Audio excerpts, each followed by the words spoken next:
Desde as primeiras etapas da civilização, a morte é considerada um aspecto que fascina e ao mesmo tempo aterroriza o ser humano.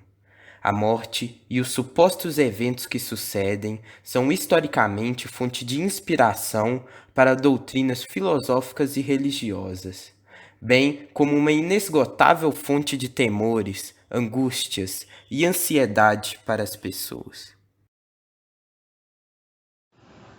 Do ponto de vista científico, a morte é a ausência de vida. Trata-se do fim de um organismo vivo que havia sido criado a partir do seu nascimento. De forma mais específica, a morte ocorre quando uma entidade viva experimenta o fim irreversível de todo o seu funcionamento. No que se refere à vida humana, a morte é um processo em que alguém perde a sua existência enquanto pessoa. A morte, como fenômeno físico, já foi muito estudada e continua sendo objeto de diversas pesquisas.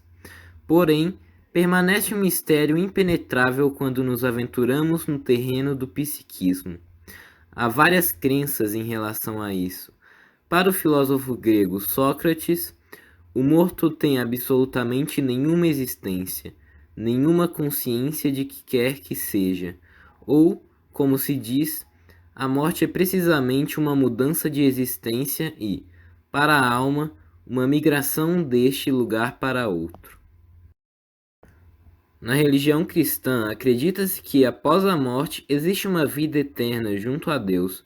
Em consequência disso, a morte não deve ser encarada como um sentimento de tristeza e dor, mas sim como uma passagem para um descanso infinito.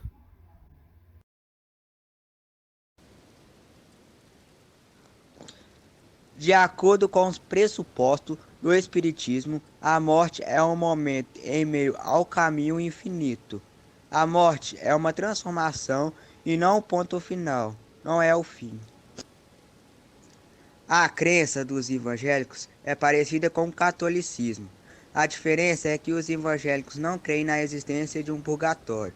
Para eles, as pessoas ficam adormecidas até o momento do juízo final, em que cada um é julgado e tem o seu destino decidido por Deus, céu ou inferno.